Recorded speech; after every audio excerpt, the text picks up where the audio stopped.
Hey, it's me, Vicky Marie. Good morning, good afternoon. Oh, the dog started. Hello, you saying hello. Good morning, good afternoon, or good evening, wherever you are in this crazy world we're living in. Thank you so much for watching my videos, for being subscribers. If you're not a subscriber yet, please think about becoming a subscriber. It's free, completely free, where you can help to support my channel. Now, we're going to talk today again about this Michael McKee, the alleged killer of Monique and Spencer Tepe. And I'm going to talk about it again because there's more information coming out all the time about this man. Chilling, isn't it? To think of what was going on behind the scenes all the time, that this lovely couple, Monique and Spencer, were getting engaged, got married, had children. You know, Spencer pursuing his career, Monique being a stay-at-home mum and devoting herself to her children. And all the time, this, they were having on the surface this lovely life. There was evil in the background. Monique's ex-husband, they hadn't been together for over 7 years since their divorce. And all the time, he's like, the Nosferatu in the background, simmering, boiling up, getting angry. And it all culminated, of course, to that horrible day just before Christmas. Just after Christmas, 30th of December. And this horrible man, Michael McKee, Monique's ex-husband, set out on really a five, depending on which way he went, which journey he took, which route he took, at least 4.5, 5 hours, maybe more, it took him to drive from where he lived in Chicago to Columbus, Ohio. We're going to have a look in a minute at the distance on Google Maps. He drove all that way to murder this couple in their homes, shoot them multiple times while their children were sleeping in bed. The thing is, I think this is a case that the more you think about it and the more details you discover, the more chilling it gets. We don't understand how he harbored all this resentment for all those years. But it's turning out now he was a violent husband. Monique was terrified of him. That's why their marriage split up. He had threatened to kill her on multiple occasions. Certainly back in the day when they were first splitting up. But, Monique had built this new life for herself and found her, what did she call him, her lobster in the wedding video. She managed, to build a life for herself. But this simmering evil person, he wasn't moving on at all. A vascular surgeon, intelligent at least in that way. Doesn't seem that he had found anybody else. Was he even looking for anybody else? Or maybe he found other people, but his obsession with Monique, because I don't know about you, if you've ever been out with someone who is still obsessed with their ex-partner, it shows pretty quick, doesn't it? If you're out, I don't know, on a date with someone, seems like Monique met Spencer online, as many people do these days. It wouldn't take long, would you? You'd only have to go out for a meal with them or whatever and talk to them. And if all they talk about is their ex, that's not very conducive to you being interested in them. I think you can spot that pretty quick, isn't it? When someone keeps talking about their ex and how badly they treated them, and you just know that they're still hung up on them. They just can't get over it. So maybe Mike, I don't know what he gets called by friends and family, but maybe he just couldn't move on, and it showed when he was trying to build new relationships, his resentment, his simmering hate towards Monique for having the temerity, of course, to how dare she leave him, after 7 months. So I don't. Only he knows that. Only he knows how his hatred festered over all those years that culminated in cold-blooded murder. I think this guy might get the death penalty. And as a person who doesn't really agree with the death penalty, because my arguments against the death penalty is just if we kill someone in cold blood, because killing someone, giving someone the death penalty is cold blood. It's planned. It's all those things that we say are terrible to do. So it's just, I just feel that it sort of turns us into them. That's my resentment towards it. But, sometimes cases come up, don't they, like this one, where you think, oh my God, it's just so awful what he's done, so planned, so premeditated. Probably over all those years, maybe he's been planning this for years, and something happened that he maybe got the keypad of the home somehow. He's probably like a bloodhound trying to find a way to get into their property.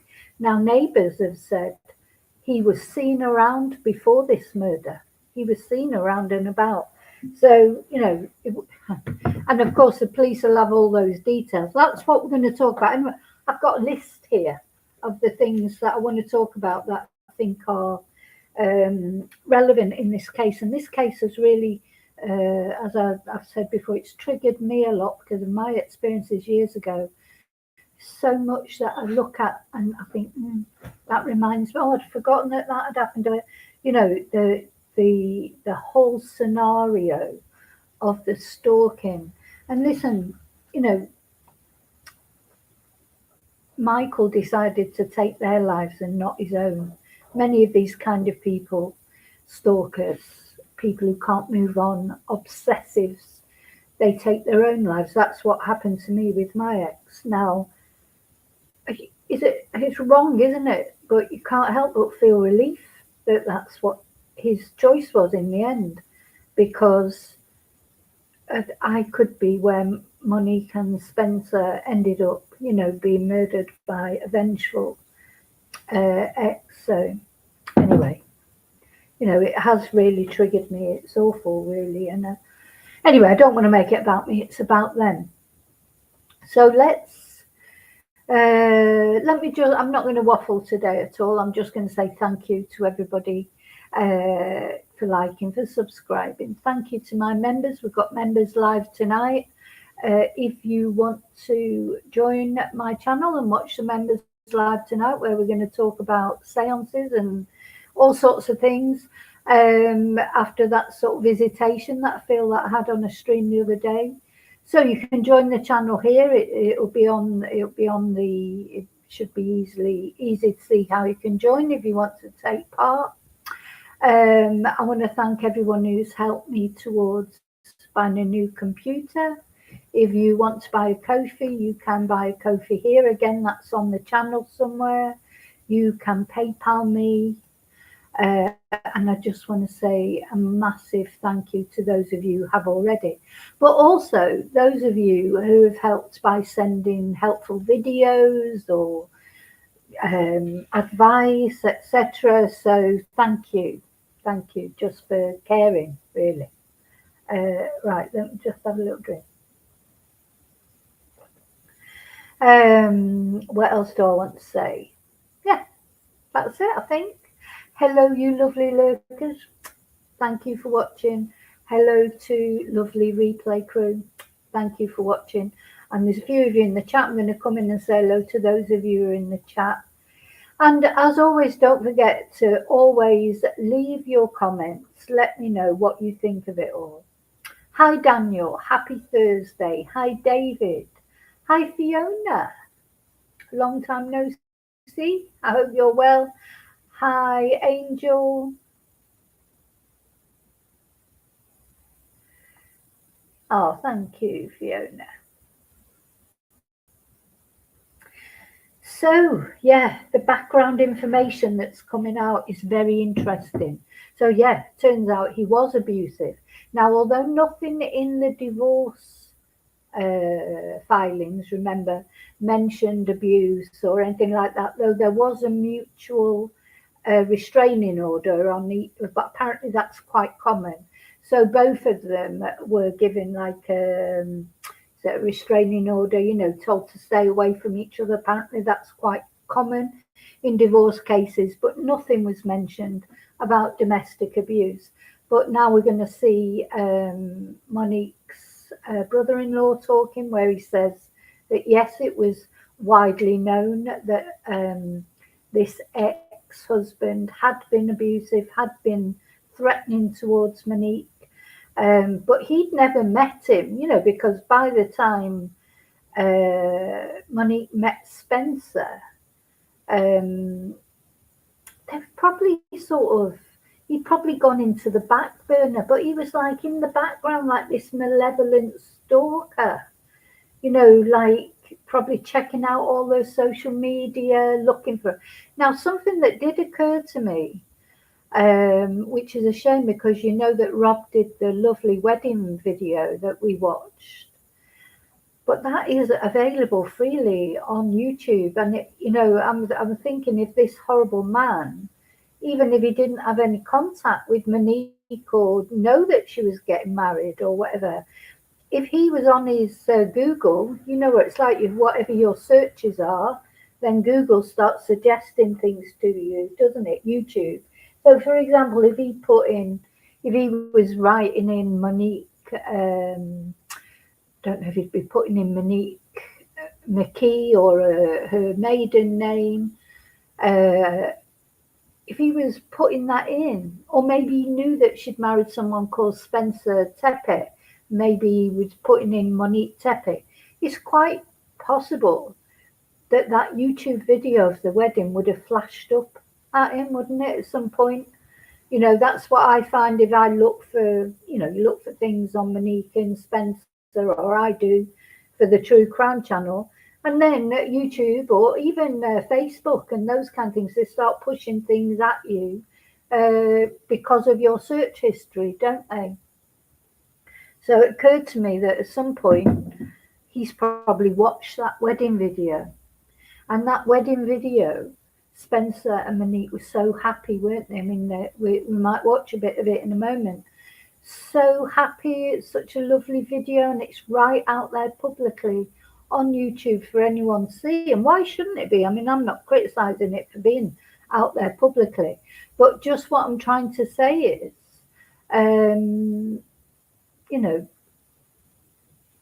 had he could have even seen it just recently. It might have only just popped up. So there's all these sort of there's quite a few things that we've been talking about that why has he waited till now to do this? It's obviously festered in him for a long time. But why now? Why December the 30th, 2025?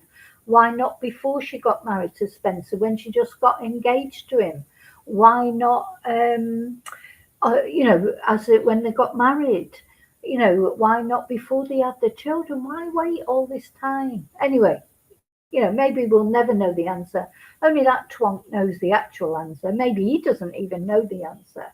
But and the distance. Right, let's look at that first, because I think to understand this guy, I mean, we sort of, in a way, we don't want to understand him, but it'd be nice if we could try and prevent this. Not us, maybe, but I think more investigations need to be done into stalkers, because it's so common.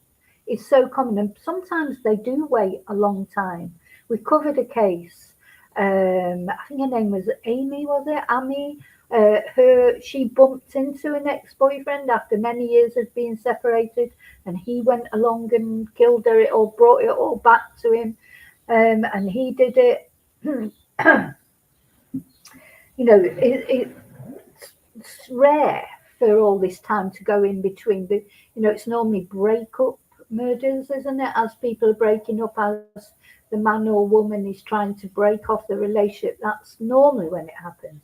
But it's not unknown for it not to happen, after a length of time. But yeah, So I think it's really important to see the distance this guy travelled, and probably more than once, because now neighbours, according to the police, neighbours had said that he had been seen in the area. He was obviously trying to find out how he could access this property. Did he? How did he get in? This is a big thing that we don't know yet. How did he get in? I think it's very unlikely that he was let in. You get some, ex, the ex-husband knocking on your door at 2 o'clock in the morning, the abusive ex-husband. You're not going to let them in, are you?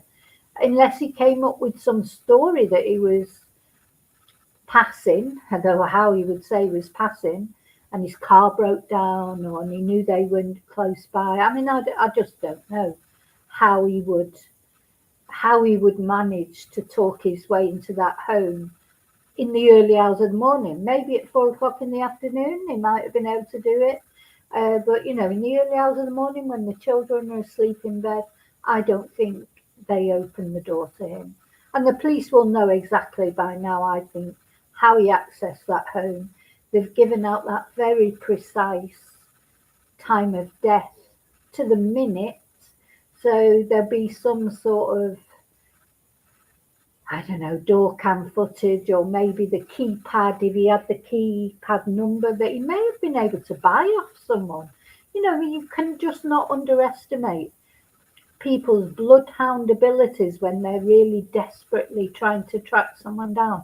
There is nothing that these people, these stalkers, will not do, when they get completely out of control like he has. So he lived in Rockford, here, right up here, even further away than Chicago itself. And he's travelled, we don't know the route he's taken, but he's travelled all the way to Columbus. It says here from Chicago, and look, Rockford is further away, 5 hours, 31 minutes. So even more than I first thought. Originally, I thought it would be 4.5 hours it had taken him. This is 5 hours, 31 minutes, and that's from Chicago itself. He's even further away than that, so you're looking at 6 hours probably. You've got to be pretty, I mean, and this is what I'm saying, in that 6-hour drive, he had time to reflect on it. This is not a crime of rage. I don't believe it's a psychotic break. I don't believe it's any of those things. This man was as cool as a cucumber. It's 6-hour drive to commit this crime, and at any point he could have stopped, he could have turned around, he could have thought better of it. He must have stopped for a long drive like that. Did he stop for coffee? Did he, or something to eat? And of course we don't know exactly when he went there. Did he go there that night, or he could have been there a week? Could have been there a week. Could have gone there a week ago, and spent all that time sort of working out how to get in there. Or he could have arrived the night before, or he could have literally arrived and gone straight and did it. We don't know the exact timeline yet, do we? But to drive all that time and not change your mind. Hi, Lily.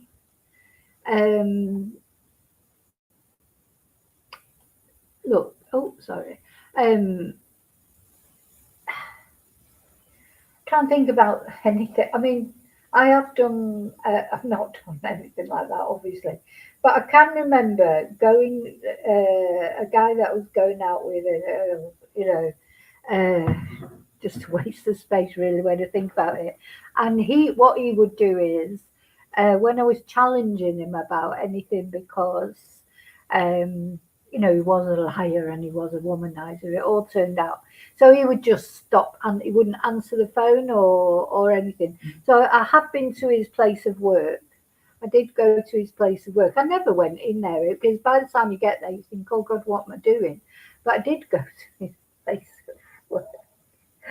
Oh dear, oh dear, oh dear. But I didn't go in, I didn't do anything, but it was just like the frustration because I knew he was lying to me about some, you know what, I can't remember what it was now, but so probably a lot of us have done silly things when it comes to ex-partners, maybe. I don't know, maybe it's just me.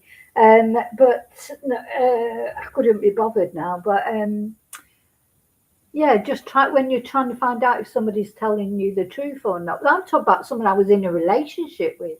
You know, this man has not been in a relationship with Monique for 7 hours, and he's driven all that way for 6 hours.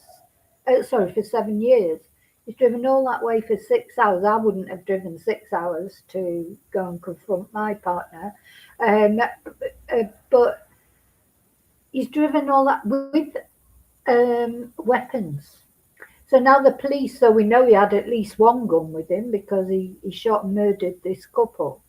And apparently that gun, I mean, how thick is this man? I've got to put the thicko thing up. The weapon that he killed Monique and Spencer with was in his. So not only left the three cartridges there, that which we're not sure if there were more cartridges than that, because we don't know exactly how many times Monique and Spencer were shot. We just know multiple times. Now, three spent cartridges were found at the scene, and they've been matched with a weapon that's been found in Michael's home. I mean, how thick is he? I mean, literally, you know, for someone who's supposed to be, you know, he's a surgeon. Oh, and let's hear a little bit more about him as well. Not only, you know, he was a vascular surgeon and supposedly very good at his job, although there was a malpractice suit out for him. Um, Apparently at school, university, etc. He was in the paid newspaper. He was valedictorian. He was, you know, he had nothing. People had nothing but praise for him. How clever he was. Uh, you know, he was like the poster boy. You know, like of his generation. And then he sort of passed his medical training with flying colours, and you know, this man um he is like the Ted Bundy type, you know, that nobody would have suspected. He's fit into normal life, he's held down a good job, and all the time he's walking around brooding with this brooding evil inside him and anger inside him that nobody saw. Now, it'd be interesting. Now, of course, Monique's family knew that he was a bit of a nutter because of the way he'd acted with her. But I wonder if his family know anything, you know, have had any bad experiences with him. But all the things that have been written down about him when he was at high school, etc. Oh, yeah, he's like, you know, he's one of them good old American boys, you know, like can't do any wrong, you know, sports, good at, you know, did well in his studies. You know, he'd be like the, you know, the person you could imagine when Monique met him. That's what she would have known about him then. She would have thought, oh, this guy's brilliant. You know, he's everything that she wanted at the time. And soon turned out he wasn't, was he? So she soon got out of that relationship. But poor Monique, to get out of the relationship, and you must have thought all those years later that you weren't going to get any problems from him again, unless he had been bothering them. It may come out. What had set it off, I wonder? Was it coming up to the 5-year wedding anniversary? Was it his malpractice? Some a patient was suing him for malpractice. Was that the trigger that just made him think his life was going to SHIT, and it was all Monique's fault. You know, what do we think? I know you're all let me know what you think in comments and anyway and talk about it. But yeah, I think this is very relevant, the distance that he travelled. And the other reason that this is relevant, of course, he's not, the police will be painstakingly, if they haven't already, because, it took a couple of weeks to arrest him. They were putting their case together, weren't they? They'd seen that vehicle and they'll have backtracked that vehicle all the way back to his home in Rockford, near Chicago. There'll be registration recognition plates. There'll be, cameras. There'll be cameras at petrol stations. Would he have been able to have gone all that distance without filling up with petrol? And remember, he had to go back as well. Yeah, petrol stations, maybe stop to buy a drink, maybe stop to have a sandwich. All those things will be there. They have to be trawled through, of course, and it takes a long, long time to track all that thing, all that kind of. But the police will have laid a trail, or followed a trail to find how he went from his property in Rockford to Columbus, Ohio. They've already released that CCTV of that person walking along the road, which now they're saying was him. Then he's gone into the house, he's murdered them, he's come back out. They'll have CCTV of him going back to the car. So that's a trail, even though, as with most murders rely on circumstantial evidence, because it's not often there's anyone actually there as the murder happens, except for the killer and the victim, or in this case, victims. So, what the police have to do is piece together all these things that make it clear that they were the likely perpetrator beyond a reasonable doubt. So the weapon, apparently he had multiple weapons in his property, but one of the weapons that they found matches up with the cartridges. So, he's really, and maybe he wasn't even thinking that he wouldn't get caught, that he would, maybe he doesn't care. Oh, but he does care a little bit, because apparently Michael was questioned within the first few days of this investigation. I suppose being if you think of the police, they will start with the people closest to someone who's been murdered and work outwards. So the person closest, or the people closest, were the two people killed. Like if just Monique had been killed, they'd be looking at Spencer. Or if just Spencer had been killed, they'd be looking at Monique. Now they were both killed, so they have to go back to their previous connections, don't they? Their immediate family, friends, and they'd go back to any previous relationships they had. And obviously they will have looked at Michael because he was Monique's ex-husband, even though it was years ago. I bet in the first instance the police didn't have him right in their sights, because it was probably, there's an ex-husband. Oh yeah, but they divorced 7 years ago. So I think that lowers the expectation that they might be involved, just because of the length of time that's passed. But anyway, they went to talk to him, apparently, and he had an alibi. He had an alibi for when it happened. But apparently, so they'd probably gone away from there and thought, right, he's got an alibi. But of course, they check into the alibi. You say you've got an alibi. They don't just go, oh, all right, then you weren't there. They've gone away and they've checked into the alibi. And Michael's alibi fell apart. Apparently, whatever the alibi was, when the police looked into it further, it just sort of disintegrated. So that will have made them even more interested in him, because it would have been, why did he give a false alibi? Wouldn't it? It would definitely be, hang on. It would definitely be, why did he have a false alibi then? So that makes him even more suspicious, because why would you give a false alibi unless you had something to hide? So that's the first thing I wanted to show you, just like obviously how long it took him to get there and get back, and it seems he was there before. Maybe he went and stayed for a few days. Maybe they'll find some hotel or motel sort of where he stayed or whatever.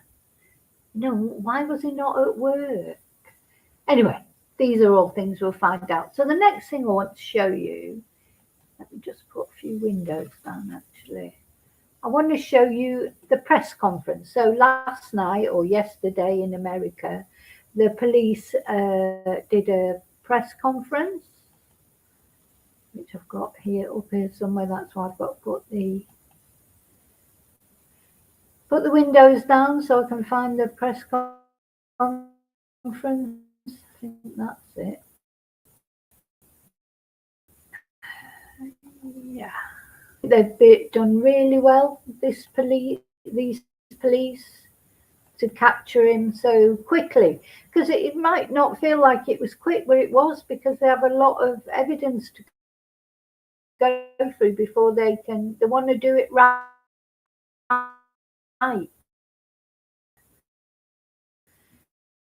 You know, that's the thing, they want to do it right, with his defense lawyer saying, oh, you didn't go through the proper procedure, etc. So I think this is the press conference.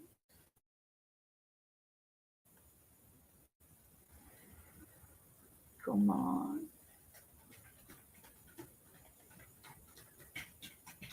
Come on. Why is it not starting?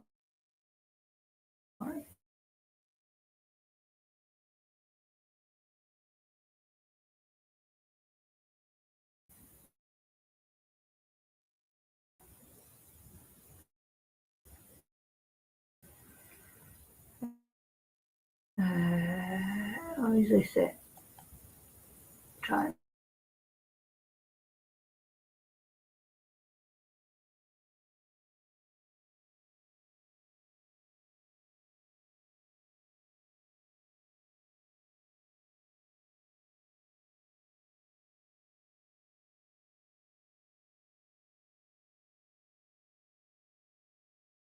Deputy. Their two small children were also found in the residence, physically unharmed. On January 10th, 2026, detectives filed warrants charging Michael D. McKee, 39, with 2 counts of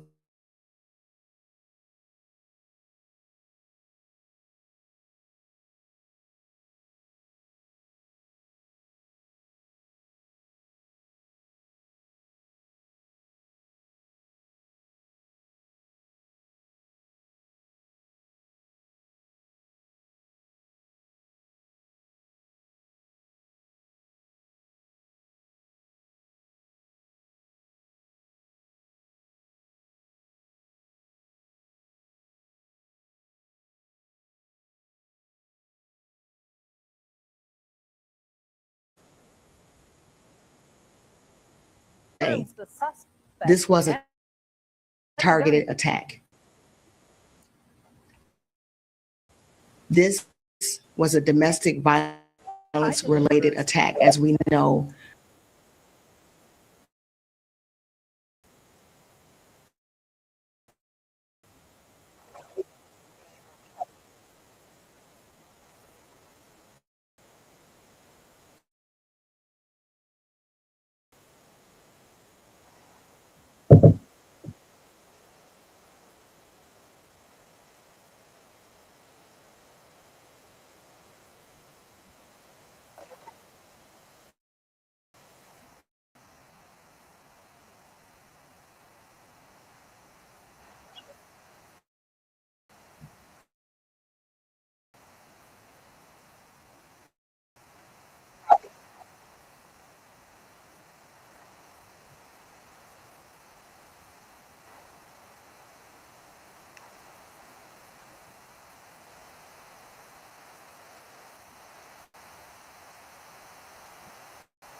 Right, I've had to just turn that off. I'm going to try it again in a minute. Can you hear me now? It's the internet on this laptop. Honest to God, it's going to drive me absolutely crazy. I've got to get something sorted quickly. So yeah, I think it's just the internet dropped out. The internet. So can you hear me? Please let me know that you can hear me okay now. And I'm going to put that news conference up again after May. Oh.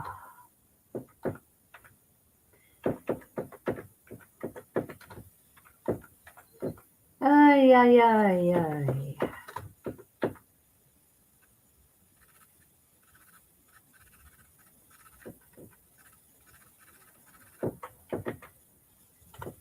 Oh. Oh, God. Sorry. It's just so annoying. I think this is it.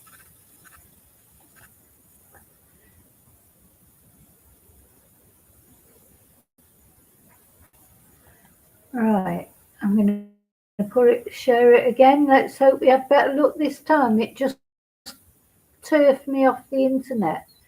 It's just all slowed down, and anyway, just trying to use this laptop. It's not brilliant, so let's try again.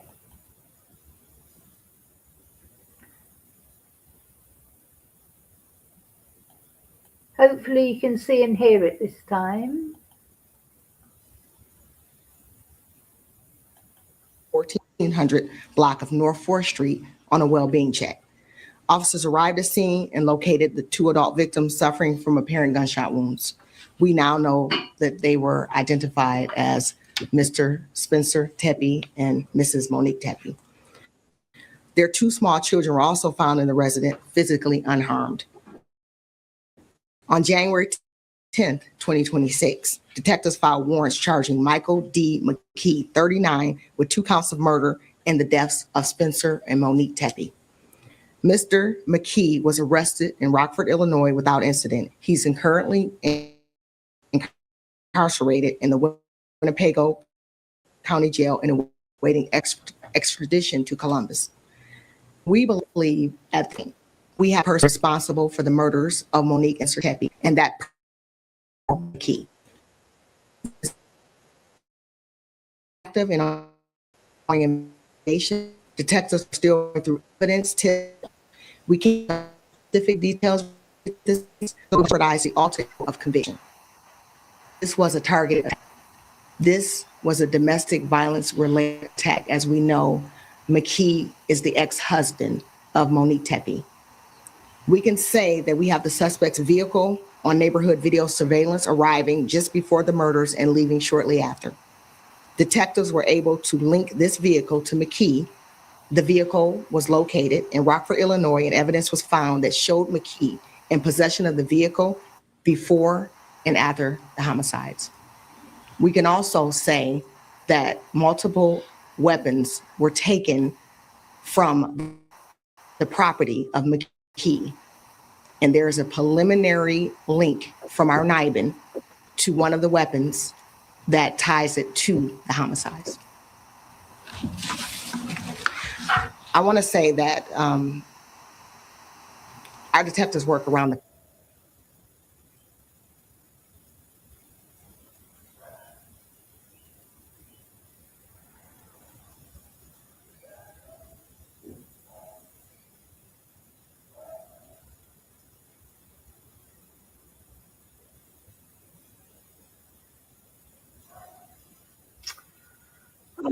clock to be able to solve this case.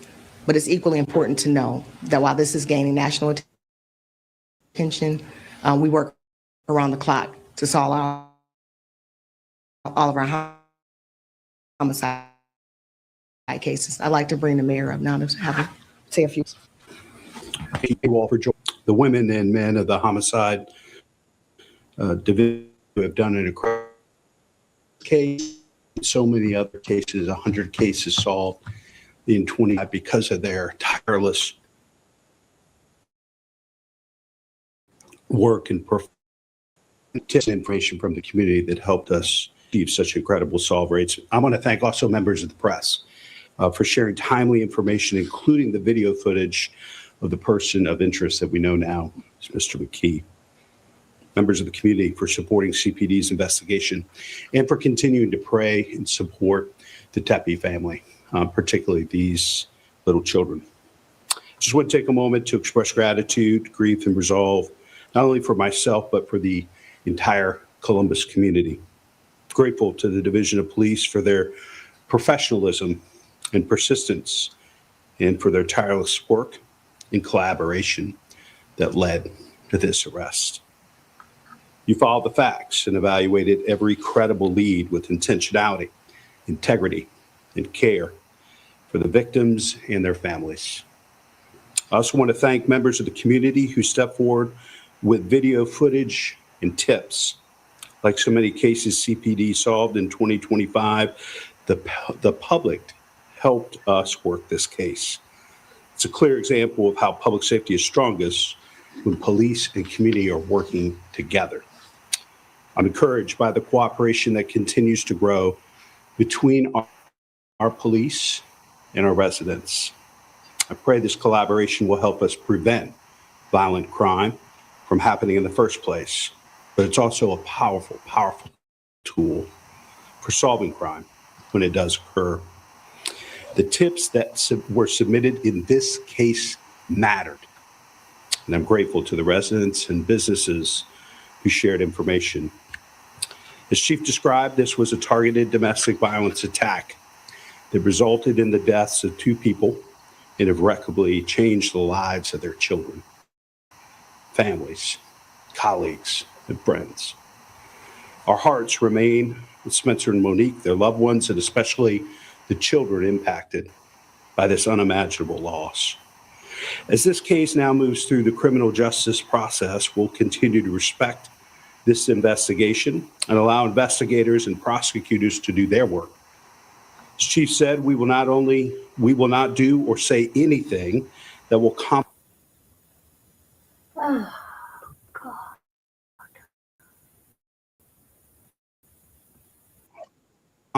compromise the likelihood of a conviction.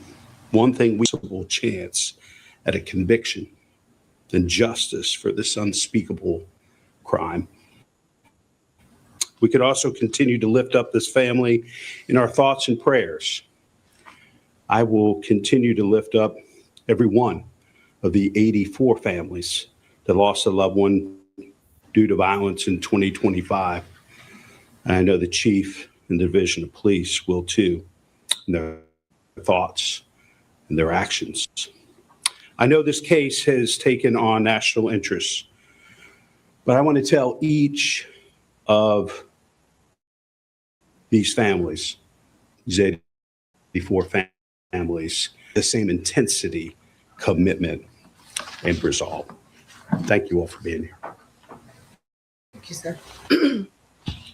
We'll take any questions at this time. Chief, can you comment on a motive in this case? I mean, why did he allegedly kill Monique and Spencer and also leave the children alive? At this time, we cannot comment on the motive. Yeah, they do ask ridiculous questions, don't they? I mean, how does she know what the motive was? But when we were watching that press conference, then did you see like the pictures of the wedding? You know, it's a beautiful wedding, wasn't it? And they looked so happy. I can just see that. Don't forget that was on YouTube, that video. You can just imagine Michael McKee sat in his lonely apartment, brooding, watching that video over and over again, can't you? You can just imagine it, sat there, bloody polishing his guns, making his plans, you know. God, when you try and imagine these people, I can just see him in my head doing that, sat there, watching that video over and over again and thinking, that should have been me. You know, they shouldn't be getting married. That was my wife. She's mine. She belongs to me. He's never got over the fact she left him. He's a complete narcissistic twonk. You know, he just can't get over it. And you know, these people, they can't, even when they try, you know, and sometimes they do try and get over it and they can't, but then they tend to end up doing something to themselves, don't they, rather than, you know, what this man has done is pretty second level, really, because, you know, not only he's killed Monique for the revenge against her for leaving him, but he's killed her new husband, and he's taken the parents away from 2 young children. You know, that's like more. You know, he could have just killed Monique, or he could have just killed Spencer, but he decided to take both of them. You know, so it's a real extraordinary, extreme crime. He drove 6 hours to do it. He had no chance really of covering his tracks. Does he think the police are that thick? I mean, you know, all right, he doesn't seem to have actually tried to cover his tracks. He's taken his own gun to do it. He's left 3 cartridges behind, and then when they found the gun was in his apartment, you think at least he would throw in that 6-hour drive home. He could have thrown that weapon anywhere and it probably never would have got found. You know, it'd be quite likely that the weapon would never have been found, but he didn't. He took it home and it was right there when the police went and raided his apartment. Again, part of the investigation. Did you find any other evidence in his home in Lincoln Park? What I can tell you is that we did search his property and we have evidence, but I can't speak to any specific evidence. You said there were no signs. Can you tell us which police agency arrested him and where he was taken into custody in Rockford? Sure. Case is a great example of partnerships. So I think, it was the first time when I saw this, I thought, God, he looks a little bit like Michael, doesn't he? He's got that look of took him into custody, very close to his place of employment. What can you tell us about McKee's whereabouts between the day of the crime and the day he was picked up? Part of the investigation, unfortunately, as we talked about, we're not able to share specifics, but what we can tell you is that we have evidence that he was there during the time of the actual homicides. You said there were no signs of forced entry. Are you able to say any more about how he got into the house? Unfortunately, we're not able to talk about that at this moment. Is there any indication he had interactions with the kids, or the kids may have seen or heard anything at this point? We don't have that information. Again, part of the investigation, there's just certain things we can't talk about. Neighbors had said that they had seen McKee in the neighborhood and in front of the Tepe home days before the homicide. Can you confirm that? At this time, we're unable to talk about specific information, but again, when we get additional information, we'll be more happy to share it to the public.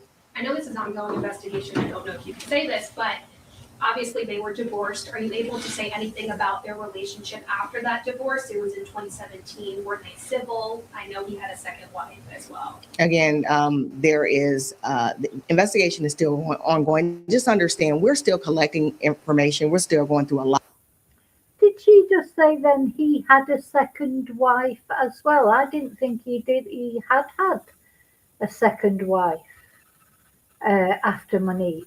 Let me just Google that. I thought he hadn't had one, but maybe he did. She probably had a lucky escape as well.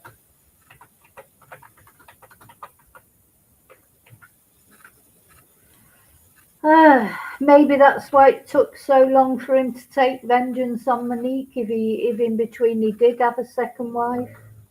And then maybe when that went wrong, he just blamed Monique for everything. Can't see anything that says he had a second wife.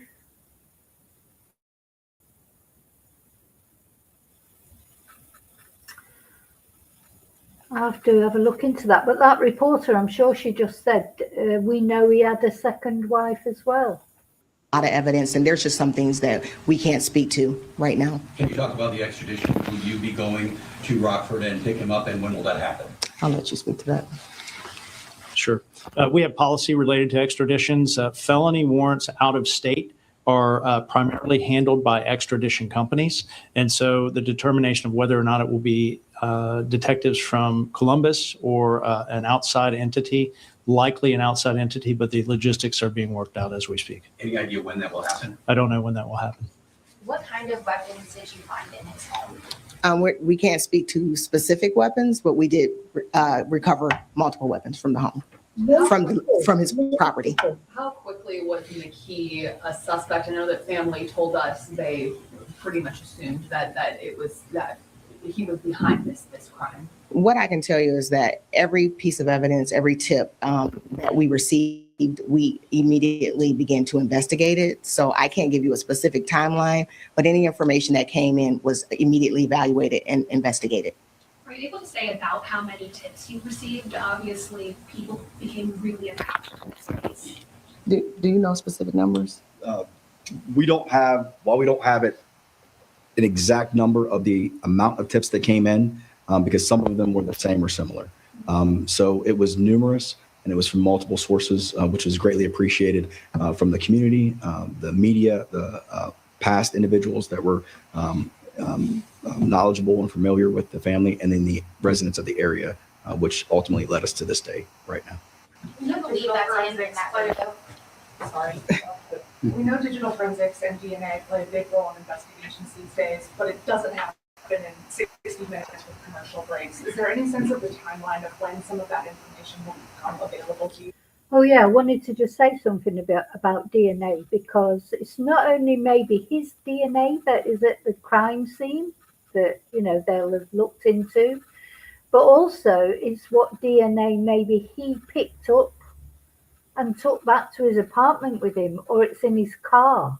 Thing about DNA now, you just can't escape it, can you? Just something he touched in the house, or if he touched Monique or touched Spencer, or a little trace of blood or blood spatter, because you know if he'd shot them, it's likely that some blood went on him, on his clothes, or you know, they'll have examined all that. So it's not only the DNA from him that they might have found at the crime scene, but it's the DNA that he may have taken away from the crime scene and could be in his car, or even in his apartment, or even on his gun, you know. That.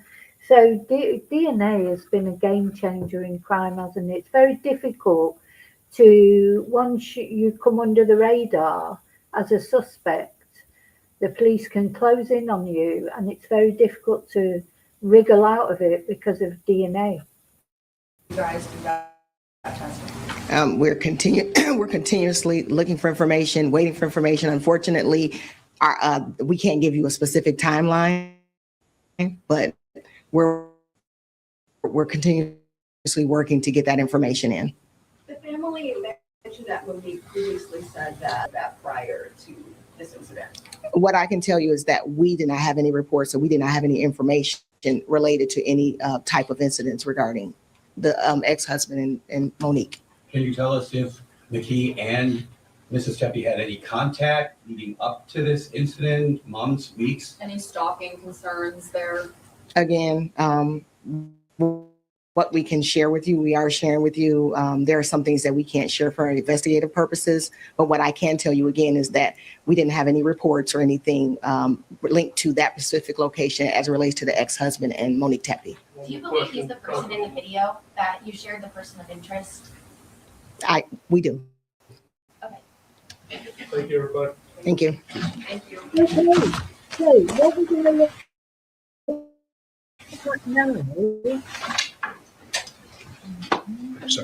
All right, Columbus Police wrapping up an update on the.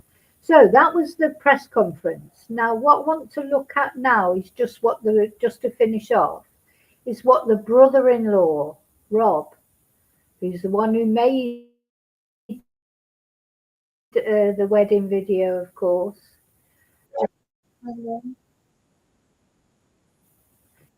So he appeared on Law and Crime Fix and spoke about what Monique had to say about her ex-partner. So we're going to have a look at that.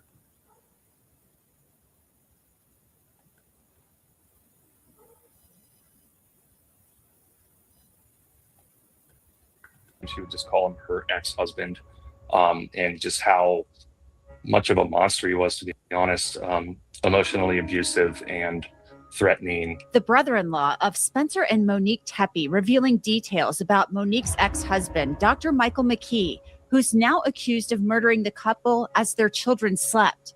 Were you surprised that the arrest was made? No. This comes as Columbus police speak for the first time since McKee's arrest, revealing new details about the evidence. This was a targeted attack.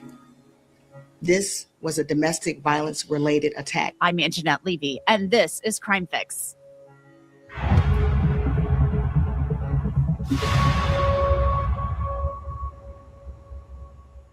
There's a reason that Morgan & Morgan is America's largest personal injury law firm. That's because the firm fights for its clients and wins the murders of Spencer and Monique Tepe in Columbus, Ohio, and the evidence that police say links Monique's ex-husband, Michael McKee, to the murders. When Spencer Tepe and Monique were shot to death in the middle of the night as their young children slept, their family and friends were heartbroken, shocked, and saddened. It happened on December 30th. Police say just before 4 a.m. And a member of the Tepe family tells me there was just one person that family and friends suspected of the chilling crime, Dr. Michael McKee, Monique Tepe's ex-husband. Days after the homicides, Columbus police released surveillance video of a shadowy figure walking down the street around the time of the murders, hoping that someone could identify this man. Monique married Michael McKee in the summer of 2015, but records show they separated 7 months later in 2016. But the couple didn't file for divorce until 2017. Records show Monique and Michael McKee had moved to Virginia from Ohio. Michael McKee was completing a residency. He had studied medicine at the Ohio State University. But Monique was not happy in Virginia and returned to Columbus, Ohio, while McKee remained in Virginia. And I can tell you that Michael McKee did not want this divorce, not at all. A spokesperson with the Federal Bureau of Alcohol, Tobacco, and Firearms told me that they worked with Illinois State Police and Rockford Police to take McKee into custody on January 10th. That was a Saturday morning. The address where McKee was taken into custody comes back to a Chick-fil-A restaurant near the medical center where McKee worked as a vascular surgeon. Now, days after the arrest, and after McKee appeared in court, Columbus police are releasing new information and details about the investigation and evidence they say ties McKee to the murders. We believe at this point, we have the person responsible for the murders of Monique and Spencer Tepe in custody, and that person is Michael McKee. This is still an active and ongoing investigation. Detectives are still going through evidence, tips, and videos. We can't speak to all the specific details related to this case, so we don't want to jeopardize the ultimate goal of conviction. But what we can say, this was a targeted attack. This was a domestic violence related attack. As we know, McKee is the ex-husband of Monique Tepe. We can say that we have the suspect's vehicle on neighborhood video surveillance arriving just before the murders and leaving shortly after. Detectives were able to link this vehicle to McKee. The vehicle was located in Rockford, Illinois. Just fast forwarding that. Before the homicides, but the police chief, she wouldn't confirm that information. And there are other questions surfacing. Did Michael McKee have any other relationships with women after Monique? Did he remarry? That's a really big question right now. And I've learned from sources that Michael McKee spoke to detectives early in the investigation and offered an alibi, but that story crumbled under scrutiny. McKee appeared in court earlier this week in Illinois and waived extradition, meaning he will return to Ohio without a fight to answer to these premeditated murder charges. Yes, Your Honor. What's your position at this time? Yes, at this time, Your Honor, on behalf of Mr. McKee, I will assert his right to counsel. I will assert his right to remain silent. And Mr. McKee believes that the most expeditious manner in which he may defend himself against the charges pending in Ohio and to plead not guilty would be to waive his right to an extradition hearing and to have a governor's warrant, and to agree to his immediate transportation to Ohio. Now, just this past weekend, friends and family gathered to mourn Spencer and Monique Tepe, the dentist and stay-at-home mom, the mother and father to 2 young children who, thank God, were unharmed in this double homicide. The Tepes were loved by so many. So I want to bring in Rob Misla. He is the brother-in-law of Spencer and Monique Tepe. Rob, first of all, thanks for joining me. I really appreciate it. How are you and the families doing right now? I think the past 2 days were bittersweet, but also probably the hardest days that we've experienced, especially, Monday with the burial service, just kind of saying the final goodbyes was something that none of us ever imagined we'd experience. So trying to go back to work and live a normal life again is something that's impossible. Number one. Number two, just, there's just like a lot of grief takes a long time. So I know you all just had the funerals for Monique and Spencer. That had to just be so difficult. I mean, you all should just be looking forward to the rest of all of your lives together. And I know I saw on Facebook that you were putting a video together for the service. yeah, I mean, I was assisting with kind of the photo slideshow. I'm going to put something else more heartfelt, I guess, together soon, just to honor them. But yeah, I mean, everybody in the family had some role to fill. There was maybe, I think there was more than 1,000 people there. Wow. Which the funeral home said it was the largest they'd ever seen. I think that's just a big testament to who Monique and Spencer were and how impactful they were. On Saturday, when you guys got the news that they had made the arrest, what were your feelings and the family's feelings? It obviously doesn't bring them back. It doesn't reverse this entire situation, but to feel just some little bit of relief, it felt like some of the weight was lifted, especially the timing of it going with the funeral the next day. It's step one in the entire process, but at the same time, he's not convicted yet. So we're steadfast in making sure that all of these stones are unturned and that he's he doesn't walk free again. So were you surprised that the arrest was made? No.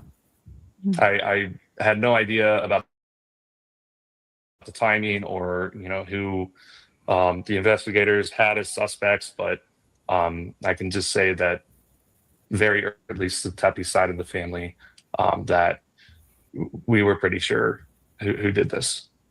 Mm-hmm. And why was the Tepe side of the family so certain that he was? Yeah, because we've seen Rob being interviewed before, and he came over a little bit cagey, didn't he? But I think that's probably why, because they did know things that they couldn't talk about. They probably knew immediately or thought immediately that he was 100% the most likely suspect. And even though Rob himself had never met Mike McKee, because obviously, he met Monique through a relationship with Spencer, but he'd never met him, but he knew she had spoken openly about her sort of murderous ex, or her ex who had threatened to kill her, etc. So he knew that, but he couldn't say anything at the time, and that's why he came over as a little bit cagey, didn't he? But we know why now. The primary suspect, that he was going to be the person that law enforcement arrested and charged. And again, yeah, I'm just trying to speak for the Tepe side of the family because, Monique's side had obviously a different relationship with her. They've known her since she was born. For us, we met Monique in 2018 when Spencer first introduced her to us. But we were fairly certain because of just what Monique had told us stories wise of her. She never called him by name. She would just call him her ex-husband, and just how much of a monster he was, to be honest, emotionally abusive and threatening. And Now, see this photo. I don't know how tall Monique is, but you imagine that she must be quite tall because he's 6'1". But whether she's whether it's just the angle of the photo, she's quite a tall lady, isn't she? But she's got that stunning smile. That Monique smile is pretty much stunning, isn't it? He looks like a sort of, looks very insignificant on that picture, really. she did everything she could to extricate herself from that situation, and met Spencer and lived a very happy life. But I can't speak for Monique, but I know that it changed her as a person, and perhaps it was always in the back of her mind. I don't know. Had she ever spoken to you about it, or Spencer, or did you just hear about a lot of this after the fact? No, we were aware. She wasn't sure about it, and how it had impacted her kind of mentally, just as a person going forward. Stories, and had talked to her deeply about these situations, but at the same time, we were all thinking this is something in the past. And Monique is clearly happy right now, and has a family, and is with the person that she loves. So while we were aware of it, we were also more awestruck by the couple themselves and how much they were in love. So did Spencer and Monique ever voice concerns to you, or did Monique voice concerns that she thought this guy just the past? I would say that she was always worried about him. But at the same time, we never thought that it seemed like a direct threat. And she never mentioned, like, of recent, at least to me, that that he'd been with her or anything. So that's all I can say, I guess. Mm-hmm. From the end, it sounded like, from what I'm hearing from you, that you all thought immediately that this was Dr. McKee, that this was the guy. Did the family obviously say to law enforcement, to the detectives, that you've got to go talk to this guy? Yeah, absolutely. And not just the family. I know friends, former coworkers of Monique, a lot of people were aware. And she wasn't, something that I really loved about Monique, because she wasn't shy about talking about these experiences. I think kind of leading to, you can see in the paperwork, Yeah. they were married for like 7 months, and then the paperwork's not filed for over, it sounds like, a year.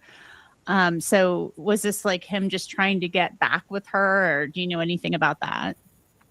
and yeah, that would be my suspicion. For her to, you can see in the court documents, just give up the house and not fight for it. It was very obvious that she had to get away from him. And it seems as though he didn't believe that. He didn't understand why.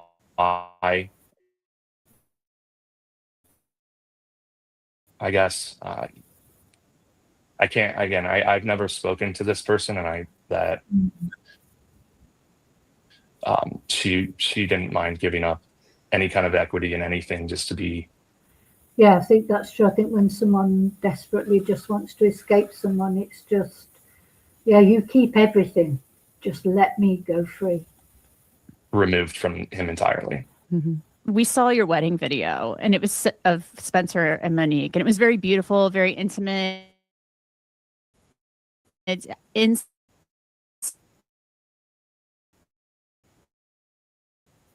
I mean, full, and everybody was just silly. I didn't.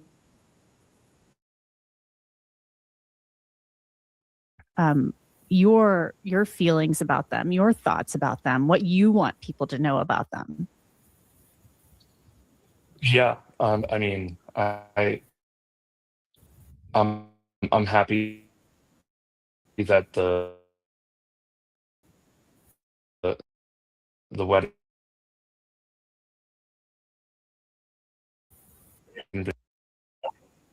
video can be of what their love was like, but they were also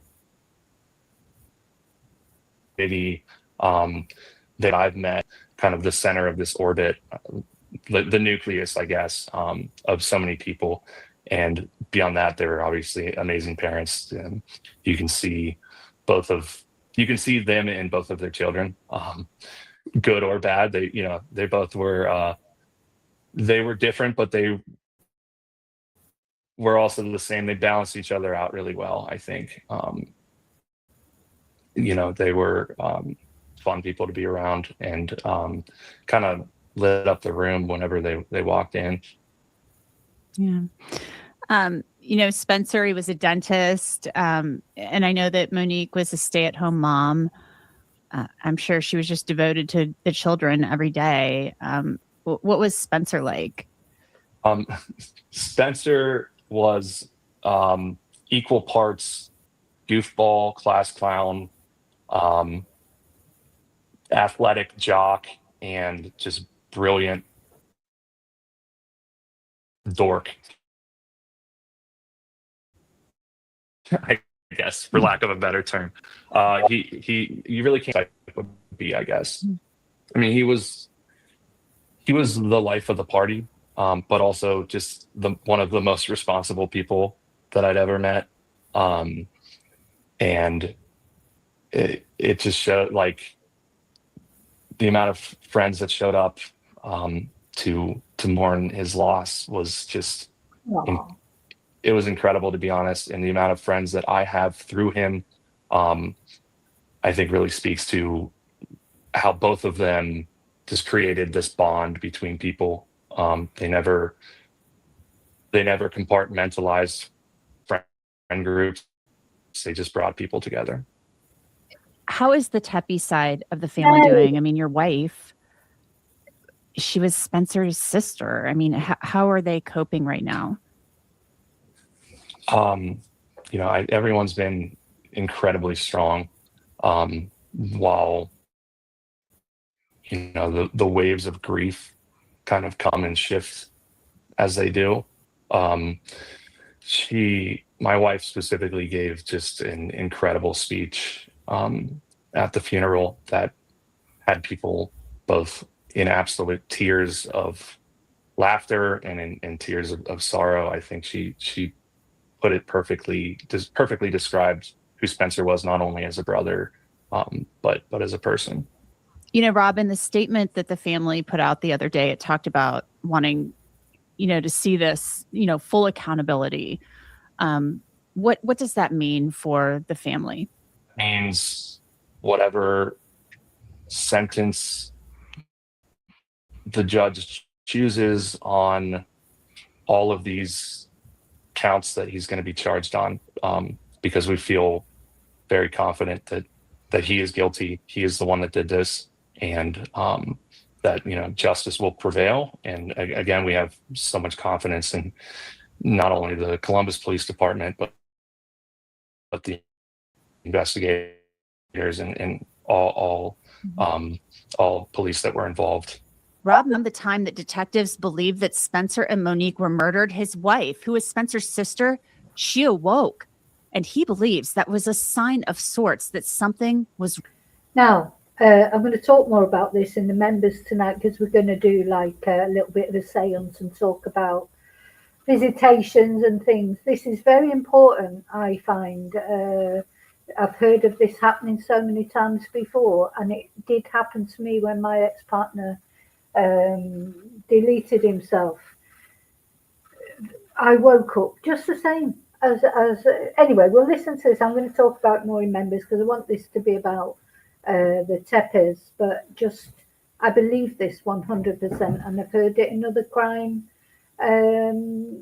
stories, other crime cases that I've covered, that the loved ones of the victims literally knew at the point it happened that something had happened.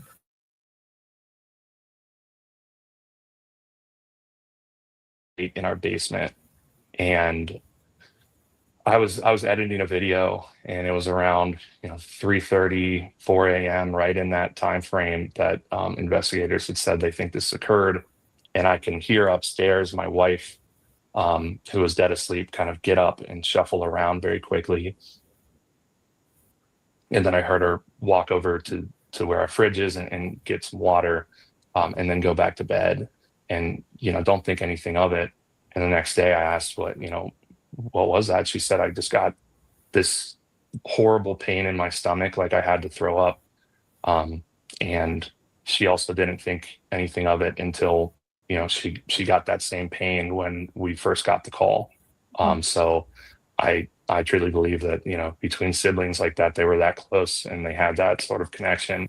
I agree. I think when you have a connection with someone, whatever it is, you can get those. And if you're quite a sort of intuitive person, so they were obviously close, Spencer and his sister, and she felt it. She felt it when he left the earth, or, she felt it too. You quite often hear it with twins, of course, and things like that, but not only twins. I know April Jones, the little girl that was murdered in Wales, her father, unfortunately, he's now left us, though hopefully he's back with April again now. He felt it when April, he felt a physical, these are physical things that you feel and you know that something has happened. And when I say, anyway, I'm going to talk about it in the members more tonight. And she could physically feel it. So it's a physical feeling. Oh my gosh. Well, our hearts go out to your entire family. Rob, Misla, thank you so much. I really appreciate your time and sharing. Anyway, let me know what you think about that. Have you ever had an experience like that, where you felt that, something had happened, somebody you loved, and then you found out something had happened? It is definitely, I think there's a very thin veil between this world and the next.